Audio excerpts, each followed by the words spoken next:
All right, in this tutorial, we are going to be creating this render right here. The point of it is to show you how to use the new volume SDF nodes to get kind of these spheres to have these really thin, kind of, liquidy connected pieces to each one of them and show you how to get that. What this is going to teach you is how to combine multiple objects into each other with the grid SDF Boolean node. So it's a really creative application for that node. So if you want to check out the project file, that is available on Patreon right now. And Patreon is also 25% off till the end of November. So if you want to check that out, along with all of my courses and real-time materials are 50% off with this code. All that stuff is available till the end of the month. That's my Black Friday sale. So if you want to check it out, support me, that'd be awesome. But with that being said, let's get into this tutorial. All right, you are going to need Blender 5.0 or later to be able to do this. So let's go ahead, Shift A, we'll get a plane, that'll be our geometry. That'll be the object we need for geometry nodes. I'm gonna open up a new window and switch this over to geometry nodes. I'm gonna click new. So I'm gonna delete this and we're gonna go ahead and get a icosphere, plug it here, and then we want the radius to be probably around 10.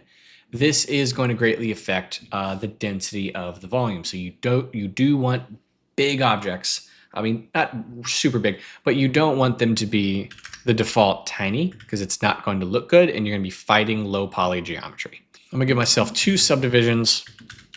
We're going to get a set position node and we're going to get a noise texture. Now, if you just click and drag, you should get a scale, or just type in vector math scale, plug this into the offset, uncheck normalize, and then you can bring that up, switch this 3D to 4D, and then you can change your settings a little bit if you want.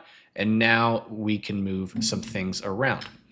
Now let's go ahead and get in a instance on points node. Plug that there. We'll get another icosphere and plug that here. So now we have objects. Now let's get objects to connect them. So first, we're going to get a join geometry and get a mesh to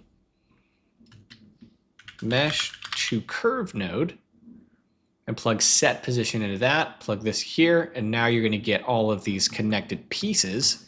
And then we're going to do a curve to tube, and that is going to get all of those pieces to now be connected with a tube. So how can we combine these to get it to kind of look like they morph into each other? Let's go ahead and go and delete the join geometry. We're going to get a mesh to SDF grid node, plug that here, and we're going to get a grid to mesh, plug that there, plug that here, and we have something showing up. We're going to go ahead, type in Boolean, and we're going to get a SDF grid Boolean, plug this here and switch this to union. You can plug that back. I'm going to hit Shift E, get another one, instances to mesh, this to here. And this is highlighting, I forgot, we need to realize the instances right after the instance on points. Now we have this. So if what we do, we have these 2 voxel size. I'm just going to get a value node so I can edit the voxel size of both of them at the same time. So let's say a voxel size of 0.3. So I'll type in 0.3 here, plug that there, plug that there. So now when we give a lower value, we get higher poly. We get a higher poly mesh. So we now have this, but still, it still can look cooler. So right over here after the grid to mesh, we're going to get a set shade smooth node, and we're going to get a smooth geometry node. Where are we at? Here it is. And once we bring up that smooth geometry node, we get this really organic looking effect that I just think looks so weird and awesome. I am a huge fan of this effect. And then if you bring up the scale, you get all these different things, all these different looks, and it just looks really, really awesome. So now what we can do is add some materials to this and call it a day. Also, if you want to preview like how it might look with other materials, if you hit the drop down, go to matte cap, I'm going to say I want to put a metallic material on it. So now we can kind of preview how a metallic look would be. Let's go ahead. Let's get a set material node. I'm going to go here to cycles and just put some lights in the scene for now. Here in the material settings, I'm going to click new, make it metallic, maybe make it a little darker, make it a little shinier, and we can add it right here. So now we have this. Now here's something that's fun. I'm going to get a new material and I'm going to make it subsurface. You don't have to follow along here. This is just, you can do it if you'd like. This also looks, you don't have to follow along. I'm just make it subsurface. Down here, bring up the scale a little bit. And if you want, you can make it look very fleshy. And it looks disgusting and weird and strange. But if you're into this kind of like very weird kind of 3D art and making things look fleshy, this is a very cool effect for that. If you're into that kind of stuff, I think it can be really cool sometimes.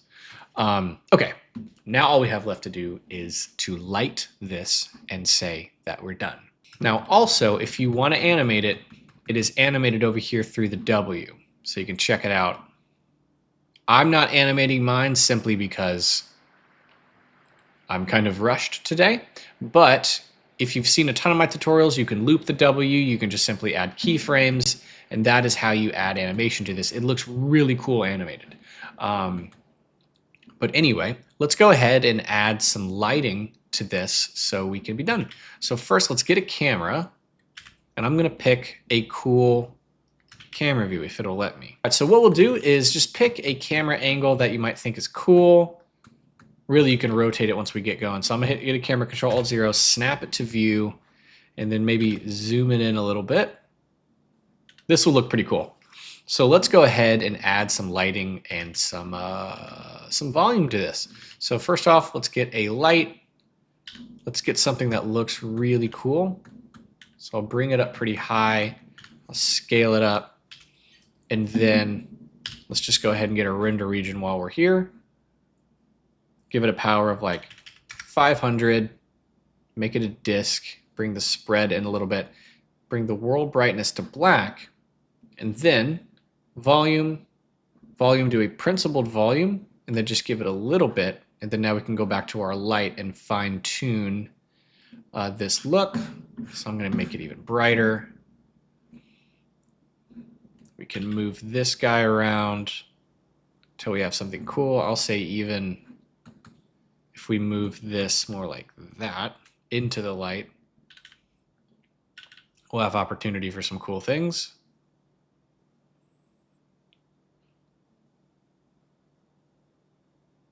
All right, I'd say this looks pretty cool. Again, like I mentioned, subsurf looks really cool in this scenario.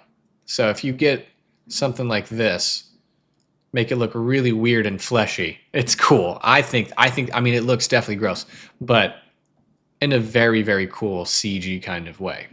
At this point, we can go back to the shader editor and add some roughness if we want. So say get a color ramp, add this to the roughness, get a noise texture, add that, hit Control T to get that mapping in the texture coordinate. This is completely like free reign at this point of what you want to do.